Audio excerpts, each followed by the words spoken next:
Bonjour, bienvenue dans votre chaîne Univers Mathématique. Dans le cadre de la préparation concours FMP, je propose la question suivante. On veut calculer la limite quand x tend vers 1 de x à la puissance x moins 1 sur x moins 1 et trouver la réponse qui est correcte. Bien sûr, ici on vous donne 5 réponses, une qui est correcte. On va essayer premièrement de calculer cette limite. La limite quand x tend vers 1 de x à la puissance x moins 1 sur x moins 1. Bien sûr, si je calcule cette limite directement, je vais trouver que x à la puissance x, elle tend vers 1. Donc, le numérateur, il tend vers 0. Le dénominateur, il tend vers 0 aussi. Alors, cette limite, ça donne 0 sur 0, qui est une forme indéterminée. Maintenant, on va essayer de simplifier cette fonction pour calculer cette limite. Quoi est égal x à la puissance x. X à la puissance x, c'est quoi? On appelle exponentielle à base x. Et bien sûr, on sait que si on a a à la puissance x, ça est appelé l'exponentielle à base x, l'exponentielle à base a de x, qui est bien sûr exponentielle x ln a. Donc ici, x à la puissance x, c'est l'exponentielle de x ln de x. Bien, pour cette limite, la limite quand x tend vers 1 de x à la puissance x, on va l'écrire exponentielle x ln x moins 1 sur x moins 1.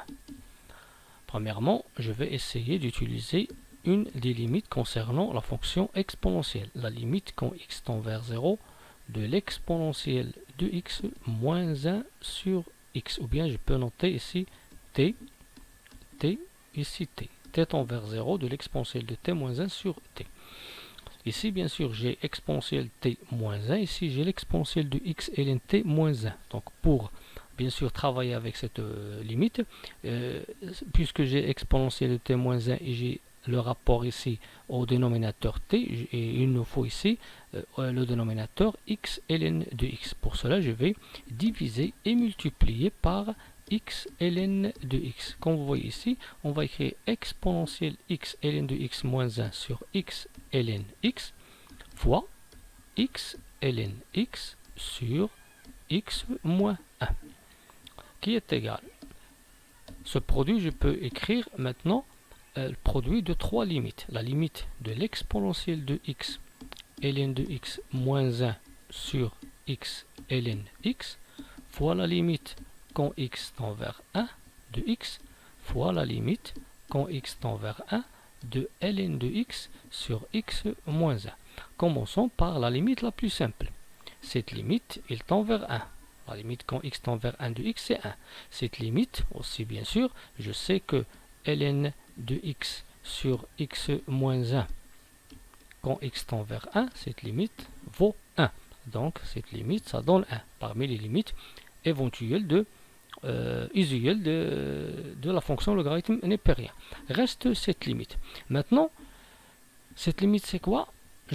Pour calculer cette limite, je peux utiliser la limite usuelle de l'exponentielle, la limite quand t tend vers 0 de l'exponentielle de t moins 1 sur t, à condition que, ici, t tend vers 0. Ici, bien sûr, j'ai le x tend vers 0, mais ici, ce qui est important ici, c'est le x ln x. Si je prends x ln de x, qu'on voit ici comme t, alors je vais obtenir exponentielle de t moins 1 sur t. C'est comme celle-là.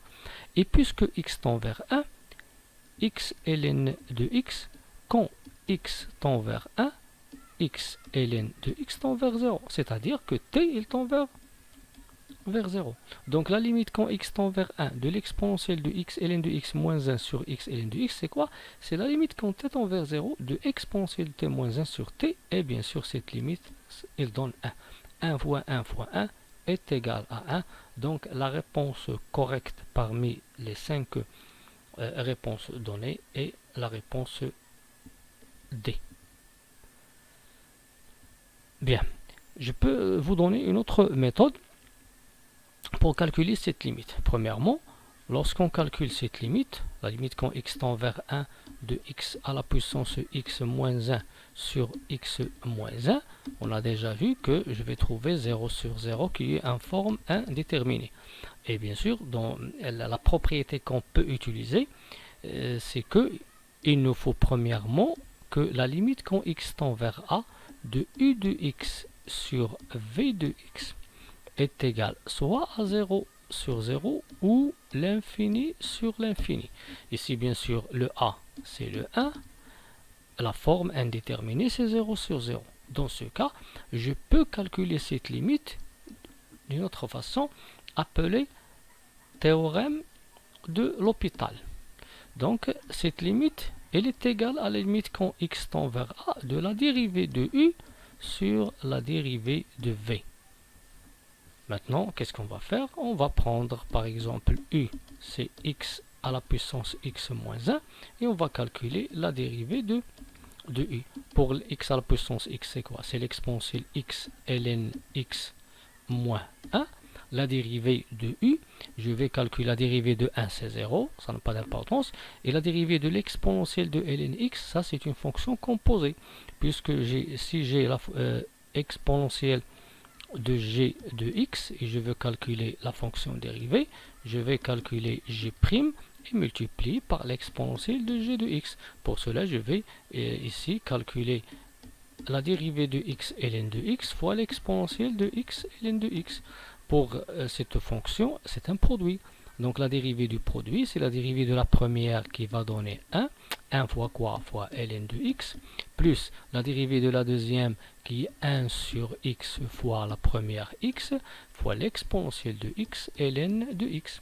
Et finalement, je vais trouver ln de x plus 1 exponentielle x ln x. Pour v, c'est très simple, c'est x moins 1. Et pour v', c'est 1. Alors maintenant, je vais utiliser le théorème de L'Hopital. La limite quand x tend vers 1 de x à la puissance x moins 1 sur x moins 1 est égale à la limite quand x tend vers 1 de quoi? De ln de x plus 1 exponentielle de x ln de x sur 1. La dérivée de la première sur la dérivée de la deuxième, c'est-à-dire la limite quand x tend vers 1 de ln de x plus 1 exponentielle de x ln de x. Quand x tend vers 1, ln de 1, ça va donner 1, 0. Ça, il tend vers 0. 0 plus 1, ça va donner 1. Pour x ln de x, quand x tend vers 1, je vais obtenir 1 fois ln de 1 tend vers 0, exponentielle de 0, qui est égale à 1. Et on trouve bien sûr la même réponse qui est correcte, c'est la réponse D. Merci.